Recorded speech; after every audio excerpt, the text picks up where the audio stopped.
പാലക്കാടും വയനാടും നല്ല വിജയവും ചേലക്കരയിൽ വലിയ പെർഫോമൻസും നടത്താൻ കഴിഞ്ഞത് ഐക്യ ജനാധിപത്യ മുന്നണിയുടെയും കോൺഗ്രസിന്റെയും കൂട്ടായ ഒരു ടീം വർക്കിന്റെ ഫലം. ഞാൻ ആ ടീം വർക്കിന് ഈ വിജയം സമർപ്പിക്കുക. മാത്രമല്ല, കേരളത്തിൽ BJPയെ തടുത്തു നിർത്താൻ, പിടിച്ചുകെട്ടാൻ കഴിവുള്ളത് കോൺഗ്രസിനും ഐക്യ ജനാധിപത്യ മുന്നണിക്കും മാത്രമാണ് എന്നൊരു വലിയ പ്രഖ്യാപനം കൂടി ഈ പാലക്കാടത്തെ തെരഞ്ഞെടുപ്പ് നടക്കുന്നത്. കാരണം ജനങ്ങള് നമ്മളോടൊപ്പമാണ് എന്ന് അവർ തെളിയിച്ചു. ഇതിനേക്കാൾ വലിയ വിജയം എങ്ങനെ നൽകുമെന്ന് അവരോട് ഞങ്ങൾ കടപ്പെട്ടിരിക്കുന്നു. അവരുടെ ആഗ്രഹങ്ങൾക്കും അവരുടെ സ്വപ്നങ്ങൾക്കും അനുസരിച്ച് ഞങ്ങൾ മുന്നോട്ട് പോകും. അതുപോലെ ഐക്യ ജനാധിപത്യ മുന്നണിക്ക് ഈ തെരഞ്ഞെടുപ്പ് പ്രവർത്തനം നടത്തിയ ഈ ടീമിന്, ആ ടീം വർക്കിന് ഞാൻ ഈ വിജയം സമർപ്പിക്കുന്നു. എല്ലാവരോടും നന്ദി പറയാം. നമസ്കാരം. നമ്മളിപ്പോൾ കേട്ടിട്ടുള്ളത് പ്രതിപക്ഷ നേതാവ് VD സതീശൻ്റെ സന്തോഷമാണ്, പ്രതികരണമാണ്. അതല്ലെങ്കിൽ അദ്ദേഹത്തിൻ്റെ വിജയത്തിൻ്റെ ആ ഒരു ആഹ്ലാദമാണ് എന്നൊക്കെ നമുക്ക് പറയാൻ പറ്റും. ഈ ഇലക്ഷനിൽ ഏറ്റവും അധികം പഴികെട്ട ഒരാളാണ് VD സതീശൻ. പാലക്കാട് രാഹുൽ മാങ്കൂട്ടത്തെ തെരഞ്ഞെടുത്തപ്പോൾ അതിൽ കോൺഗ്രസ്സിൽ വലിയ പടലപ്പിണക്കങ്ങൾ ഉണ്ടായപ്പോൾ അതിനെ എല്ലാം തന്നെ പഴികെട്ടത് VD സതീശനാണ്. പാലക്കാട് ജില്ലാ നേതൃത്വം, കോൺഗ്രസ് നേതൃത്വം തെരഞ്ഞെടുത്തത് K മുരളീധരനായിരുന്നു എന്നായിരുന്നു ആദ്യം പറഞ്ഞിരുന്നത്. അത് അവർ ലെറ്റർ അയച്ചു എന്ന് പറയുന്ന വലിയ വിവാദമുണ്ടായി. പിന്നീട് അത് മാറ്റിയതിന് പിന്നിൽ VD സതീശനായിരുന്നു എന്നുള്ള ആരോപണമാണ് ഉണ്ടായത്. എന്നാൽ അതെല്ലാം ഏറ്റെടുത്തുകൊണ്ട് ശക്തമായ രൂപത്തിൽ മുന്നിട്ടിറങ്ങി രാഹുൽ മാങ്കൂട്ടത്തെ നിശ്ചയിക്കുന്നതിൽ നിർണായക തീരുമാനമെടുത്ത പാലക്കാടിന് പറ്റിയ സ്ഥാനാർത്ഥി രാഹുൽ മാങ്കൂട്ടമാണ്. അതിന് പിന്നിൽ ഷാഫി പറമ്പിൽ ഉണ്ടാകും.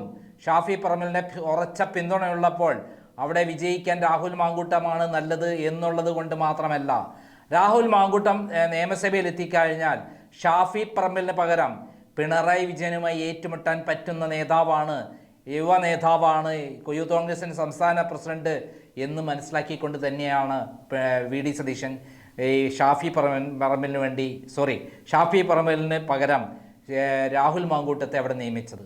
കഴിഞ്ഞ തവണ ലോക്സഭാ ഇലക്ഷനിൽ ഷാഫി പറമ്പിലിനെ മാറ്റി വടകരയ്ക്ക് പറഞ്ഞയച്ചപ്പോൾ പാലക്കാട് ആര് വേണം എന്നുള്ളതായിരുന്നു വിഷയം.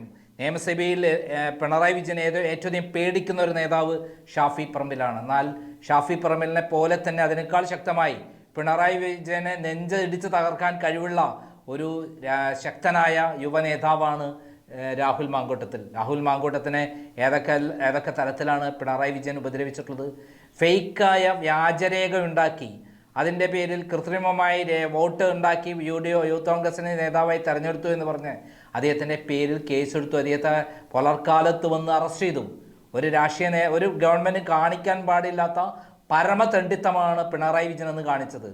അതിനുള്ള മധുര പ്രതികാരം കൂടിയാണ് VD സതീശൻ രാഹുൽ മാങ്കൂട്ടത്തിനെ നിശ്ചയിച്ച് അവിടെ നിന്ന് ഇലക്ഷൻ നിർത്തിയത്. അത് ശരിയാണെന്ന് കാലം തെളിയിച്ചിരിക്കുന്നു. കുറഞ്ഞ സമയം കൊണ്ട് അവിടെ വൻ വിജയം, അതായത് ഇതുവരെ ഉണ്ടാവാത്ത വിധത്തിലുള്ള വൻ വിജയമാണ് ഇപ്പോൾ സമ്മാനിച്ചിരിക്കുന്നത്.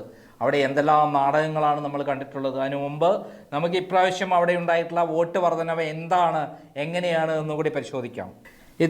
കഴിഞ്ഞ തവണ 54,079 വോട്ടാണ് 2021 UDFന് അവിടെ പാലക്കാട് കിട്ടിയത്. അത് 58,389 വോട്ടാക്കി വർദ്ധിപ്പിക്കാൻ UDFന് കഴിഞ്ഞു. ഏകദേശം 4,310 വോട്ടാണ് കയറിയത്.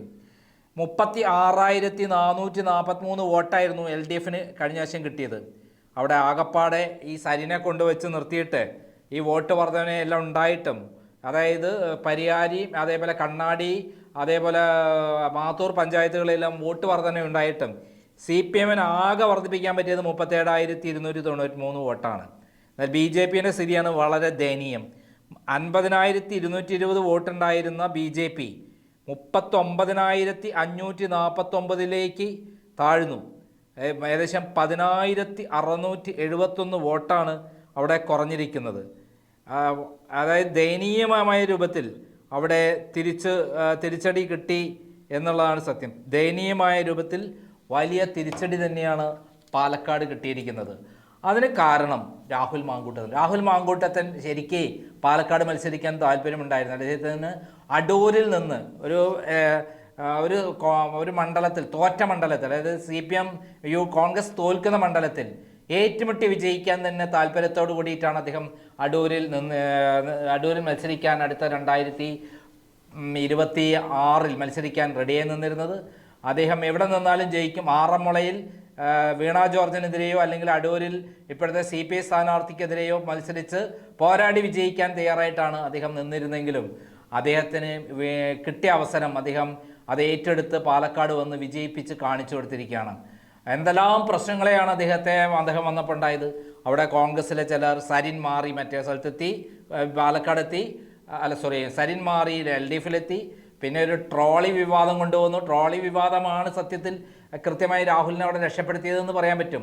ഷാഫി പറമ്പലിൻ്റെ സ്ഥാനാർത്ഥിയാണ്, കെ മുരളീധരനെ മാറ്റിക്കൊണ്ടാണ് ഇവിടെ നടത്തിയെന്ന് വലിയ കോലാഹലങ്ങൾ ഉണ്ടാക്കി. അത് മാറി അടുത്തത് ട്രോളി വിവാദമാണ്. ട്രോളി വിവാദത്തിൽ അവിടുത്തെ മന്ത്രി രാജേഷ് നടത്തിയ നെറികെട്ട നാടകമായിരുന്നു. അതായത് ബാഗിൽ 25 ലക്ഷം രൂപ കൊണ്ടുവച്ച് ഷാനിമോൾ ഉസ്മാൻ്റെ റൂമിൽ കൊണ്ടുവച്ച് പിടിപ്പിക്കുക, എന്നിട്ട് പണം കൊണ്ടുവച്ച് പിടിപ്പിച്ചു എന്നുള്ള പേരിൽ സംഭവം ഉണ്ടാക്കാൻ വേണ്ടി ലുട്ടാപ്പിയും വസീഫും അടക്കമുള്ള BJP നേതാക്കന്മാരടക്കമുള്ള VV രാജേഷ് അടക്കമുള്ള നേതാക്കന്മാർ തമ്പടിച്ച് രാത്രി 1 മണിക്ക് അവിടെ റെയ്ഡ് നടത്തിച്ച് അവസാനം കിട്ടിയത് ആനമുട്ടയായിരുന്നു. കാരണം ഇത് പൈസ കൊണ്ടുവച്ചത് നേരത്തെ VD സതീഷിന് ഒറ്റ കൊടുത്ത് അവിടുന്ന് പണം നേരത്തെ മാറ്റിയിരുന്നു. അതായത് പണം കൊണ്ടുവച്ച്, കഞ്ചാവ് കൊണ്ടുവച്ച് പിടിപ്പിക്കുന്ന പരിപാടിയാണ്, മയക്കുമരുന്ന് കൊണ്ടൊക്കെ. അതേപോലെ രാഹുലിനെ കൊടുക്കാൻ വേണ്ടിയുള്ള ഒരു പദ്ധതി പൊളിച്ച് കൈ കൊടുത്തത് മാത്രമല്ല, അന്ന് രാഹുൽ കോഴിക്കോട് യാത്ര ചെയ്തു. അതിന് ശേഷം ആണ് നമ്മുടെ സന്ദീപ് വാര്യർ വന്നപ്പം ഭയങ്കര തിരിച്ചടി കിട്ടും എന്നുള്ളതാണ് പ്രവചിച്ചിരുന്നത്. അതിലും വലിയ തിരിച്ചടിയാണ് അത് കിട്ടിയത്. കാരണം സന്ദീപ് വാര്യർ വന്ന വഴി പാലക്കാട് മുനിസിപ്പൽ ഏരിയയിൽ BJPക്കുള്ളിൽ വലിയ വിള്ളലുണ്ടായി. ഈ ഭയങ്കരമായി വിള്ളലുണ്ടായി എന്നുള്ളതിൻ്റെ ഏറ്റവും വലിയ തെളിവാണ് ഇത്തവണത്തെ ഇലക്ഷൻ്റെ വിജയം. അവിടെ വൻ വിജയമാണ്. BJPക്ക് വൻ വോട്ട് തകർച്ചയാണ്. ഏകദേശം 10,000-ഓളം വോട്ടുകളാണ് BJPക്ക് പാലക്കാട് നഷ്ടപ്പെട്ടത്. അത് ചെറിയൊരു തിരിച്ചടിയല്ല, വലിയ തിരിച്ചടി തന്നെയാണ്. പാലക്കാട് മുനിസിപ്പാലിറ്റി അവർക്ക് നഷ്ടപ്പെടാൻ പോകുന്നു എന്നുള്ളതാണ്. അതിന് സന്ദീപ് വാര്യർ വന്നതോടുകൂടി BJP RSS എല്ലാം കൂടെ ഒന്നിച്ചു എന്നായി വരികയും VD സതീഷിനെതിരെ വ്യാപകമായ രൂപത്തിൽ പ്രചരണം നടത്തിയിരുന്നു. എന്നാൽ അതൊന്നും തന്നെ പാലക്കാട് ഏറ്റില്ല. മാത്രമല്ല അവസാനം പത്രപരസ്യം കാഫിർ ഷോട്ട് പോലെ, സ്ക്രീൻഷോട്ട് പോലെ പാലക്കാട് ചെയ്ത CPM ചെയ്ത ഏറ്റവും വലിയ പങ്കാളിത്തം ഷറീനെ ഒരു വർഗീയവാദിയാക്കി മാറ്റി നശിപ്പിച്ച് കൈ കൊടുത്തിട്ടുള്ള സിറാജ് പത്രത്തിലെയും സുപ്രഭാതം പത്രത്തിലെയും പരസ്യം നാണം കെടുത്തി എന്നല്ലാതെ CPMന് ഒരു നേട്ടം ഉണ്ടാക്കാൻ പറ്റിയില്ല. വെറും 1000-1500 വോട്ടാണ് കൂടിയത്. ഇത് വലിയ വിജയമായി എല്ലാ മേഖലയിലും ഒരേപോലെ ആഞ്ഞടിച്ചുകൊണ്ടുള്ള വിജയമാണ് നേടിയത്. സരിൻ പറഞ്ഞ 70,000 വോട്ട് കിട്ടുന്നതാണ്. സ്വപ്ന ജീവിയായി മാറിയ, ഏതോ ഒരു അത്ഭുത ലോകത്തിലൂടെ സഞ്ചരിച്ച ഒരു ആളായി മാറിയിരുന്നു സരിൻ. ഞാൻ ഇങ്ങനെ വിജയിച്ച് പോവുകയാണെന്ന് ഒരു മാനസിക വിഭ്രാന്തി പോലെയായിരുന്നു അദ്ദേഹം ജീവിച്ചിരുന്നത്. കോൺഗ്രസിൽ നിന്ന് മാറി CPMലേക്ക് മാറിയാൽ തൻ്റെ കൂടെ കോൺഗ്രസിലെ ബഹുഭൂരിപക്ഷം ആളുകളും വരുമെന്ന് പറയുന്ന വങ്കത്വത്തിന് കിട്ടിയ വലിയ തിരിച്ചടിയാണ് പാലക്കാട് നടന്നിരിക്കുന്നത്. അതേപോലെ തന്നെ കൃഷ്ണകുമാറിന് എന്ന് പറയുന്ന സ്ഥാനാർത്ഥിയെ സ്ഥിരമായി സ്ഥാനാർത്ഥിയാക്കുന്നതുകൊണ്ട് നിയമസഭയിലേക്കാകട്ടെ, പാർലമെൻറ്റിലേക്കാകട്ടെ, കൗൺസിലിലേക്കാകട്ടെ, എവിടേക്കും ഒരാളെ മാത്രം നിർത്തുന്ന BJP നിലപാടിനോടുള്ള ശക്തമായ പ്രതിഷേധം കൂടിയാണ് ഇത്തവണത്തെ ഇലക്ഷന് വന്ന് തിരിച്ചടി എന്നുള്ള കാര്യത്തിൽ സംശയമില്ല. എന്തായാലും പാലക്കാട് നിന്ന് തെരഞ്ഞെടുത്ത് നിയമസഭയിലെത്തുമ്പോൾ ഏറ്റവും അധികം പേടിക്കുന്നത് ജയിലിലടച്ച, പ്രതികാരത്തിന് പകരം വീട്ടാനായി ഇറങ്ങിയിട്ട് വരുന്ന രാഹുൽ മാങ്കൂട്ടത്തെയാണ് പിണറായി വിജയൻ പേടിക്കുന്നത് എന്നുള്ള കാര്യത്തിൽ സംശയമില്ല. നന്ദി, നമസ്കാരം.